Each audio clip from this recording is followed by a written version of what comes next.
Skylar was a 23-year-old with a bright future ahead of her. Fresh out of university, she was eager to make her mark in the corporate world. The day she stepped into the towering glass building of one of the most prestigious multinational companies, her heart raced with anticipation. The sleek, modern interior, the hum of efficiency, and the weight of opportunity in the air made her both excited and nervous. She was there for an interview, but little did she know, this day would mark the beginning of a journey she never anticipated. Her interview was with Victoria Hastings, the 45-year-old CEO of the company. The moment Victoria entered the room, Skylar felt the air shift. Victoria exuded power and confidence.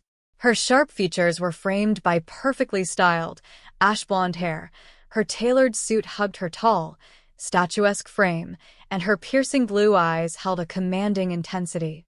Skylar was struck by how Victoria seemed to own the space without saying a word. She felt an instant pull toward her, a magnetic attraction that made her heart skip a beat and her cheeks flush.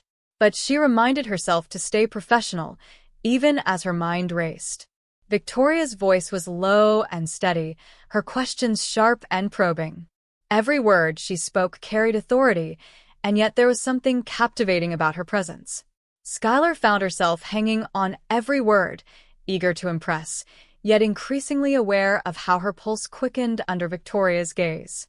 Despite her composed exterior, Skylar couldn't shake the feeling that she wanted to know more about the enigmatic woman sitting across from her. Victoria was married, though no one seemed to know much about her husband. It was common knowledge, however, that they were no longer living together. Victoria's private life was a mystery, locked away behind the same impenetrable walls she seemed to carry into the boardroom. Skylar's curiosity only deepened as she listened to Victoria speak, her admiration growing alongside a subtle but undeniable attraction. Skylar's charm, intelligence, and quick thinking won her the job as Victoria's personal assistant. From the very first day, Victoria was demanding, setting high expectations and pushing Skylar to her limits. The long hours, constant pressure, and meticulous attention to detail tested Skylar's resolve. Yet, she found herself thriving under Victoria's mentorship, even as it often felt like walking a tightrope.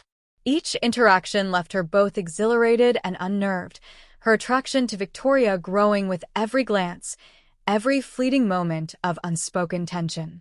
Victoria's presence was intoxicating, and Skylar found herself increasingly drawn to her, even as she struggled to keep her feelings in check. Things took an unexpected turn during a business trip to Italy. Sharing a suite in a luxurious hotel, Skylar's professionalism was tested in ways she hadn't anticipated. One night, unable to suppress her conflicted emotions, Skylar found herself wandering into the hotel bar after Victoria retired to her room. The dim lighting and soft jazz music created a cocoon of anonymity, and she let herself indulge in drink after drink, trying to drown the thoughts of Victoria that had been consuming her. As the hours passed, Skylar caught the eye of a charming stranger. The alcohol dulled her inhibitions, and she invited the stranger back to her room. The encounter that followed was a blur of desperate touches and hazy pleasure, but in her intoxicated state, Skylar couldn't help but imagine Victoria's face, her commanding voice, her piercing blue eyes. Every moan, every whispered word was meant for Victoria, though the woman in her bed had no idea. Unbeknownst to Skylar, the soft sounds of her escapade carried through the thin walls of the suite. Victoria, lying awake in her room, heard the muffled moans and gasps. An unfamiliar pang of jealousy clenched her chest, an emotion she didn't expect and couldn't understand. She lay there, staring at the ceiling, her mind racing with images she couldn't control. Who was with Skylar? Why did it bother her so much? She said nothing the next day, masking her feelings with her usual composed demeanor, but the incident left a crack in the walls she had built around herself. The tension between them only grew as the trip progressed. One evening, after a late dinner, the unspoken attraction between them reached its peak. They stood close, the dim light casting shadows that seemed to draw them together. Their eyes locked, and for a fleeting moment, Skylar leaned in, her breath hitching as Victoria didn't pull away. But just as their lips were about to meet, Victoria stepped back, retreating behind the barriers she had so carefully constructed. The moment passed, leaving Skylar with a mixture of longing and confusion. When they returned home, Victoria distanced herself further, taking an uncharacteristic leave of absence from work. The space she created only deepened the unresolved tension between them, leaving Skylar to grapple with feelings she could no longer ignore. Skylar, worried, tried to find out what was wrong. Her colleagues could only tell her that Victoria never took holidays, which only deepened her concern. The thought of Victoria alone, vulnerable, haunted her until she couldn't stay away any longer.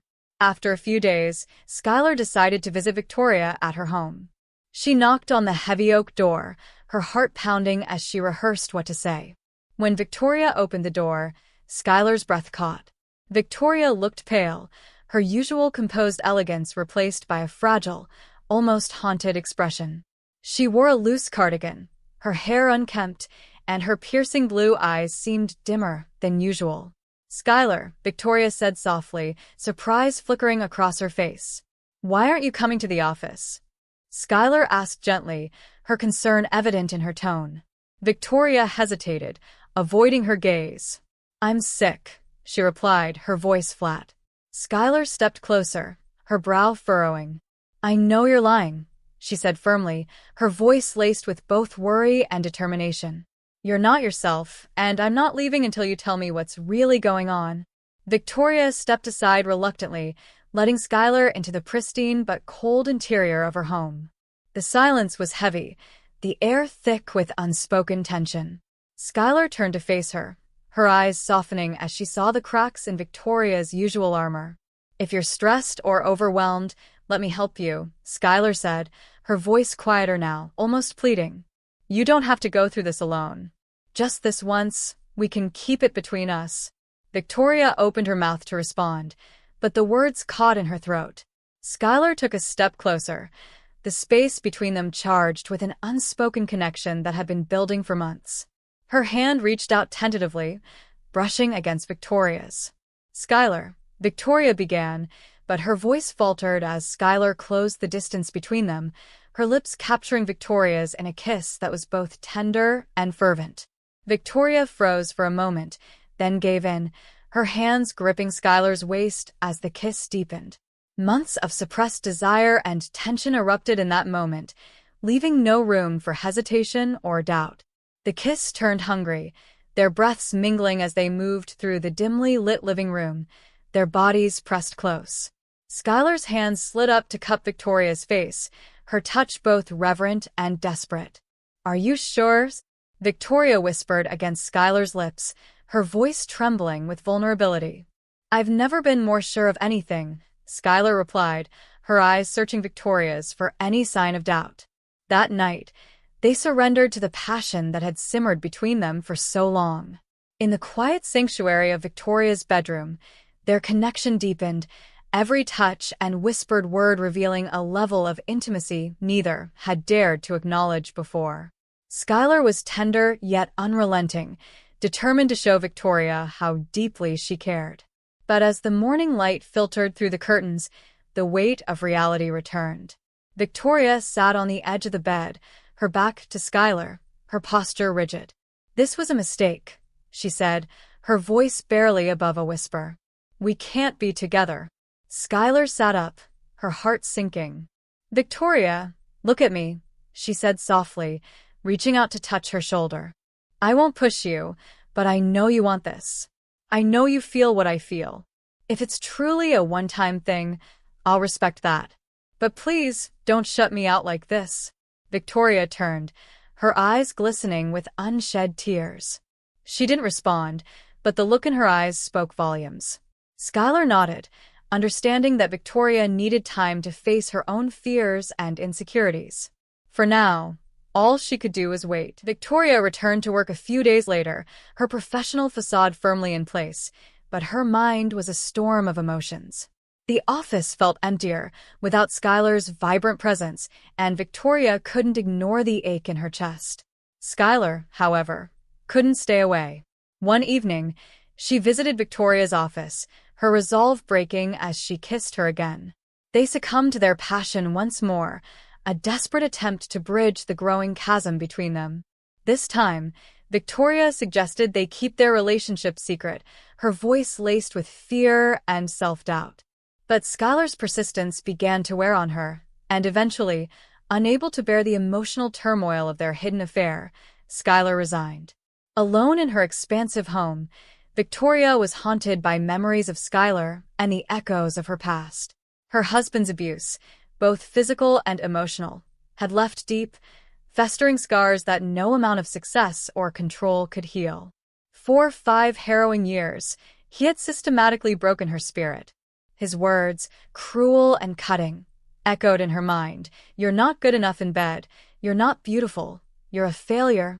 These phrases became chains, shackling her self-worth. The abuse wasn't just verbal. Victoria vividly remembered the night he struck her with such force that she ended up in the hospital.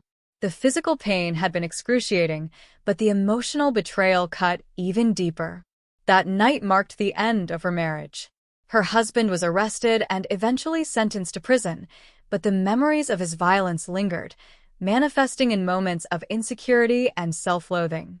Victoria often found herself standing in front of the mirror, scrutinizing every line on her face, every perceived flaw. She avoided intimate relationships, convinced that no one could find her desirable or worthy of love. Her professional success became her armor, a way to shield herself from the vulnerability she so deeply feared. But Skylar had shattered that armor, exposing the fragile, wounded woman beneath. As Victoria sat alone in her quiet home, the weight of her past bore down on her. She missed Skylar's laughter, her warmth, and the way she looked at her as if she were the most extraordinary person in the world. But the voices of her past, her husband's venomous words, whispered in her ear, reminding her of her insecurities. She couldn't shake the fear that she would only hurt Skylar, that she wasn't enough. It was in this state of turmoil that Victoria realized she needed to confront her demons. The pain of losing Skylar was greater than her fear of facing the past, and she resolved to take the first step toward healing. Victoria realized she couldn't keep living in fear. She visited her husband in prison, her steps resolute, her expression steeled. As she stood before the man who had caused her so much pain, her voice was calm but firm. "If you don't sign the papers," she said coldly, her piercing blue eyes locked on his, "I will use every resource I have to make your life miserable. You've taken enough from me, and I'm done letting you control me." The divorce was finalized within weeks, and Victoria felt a weight lift from her shoulders, a freedom she hadn't experienced in years.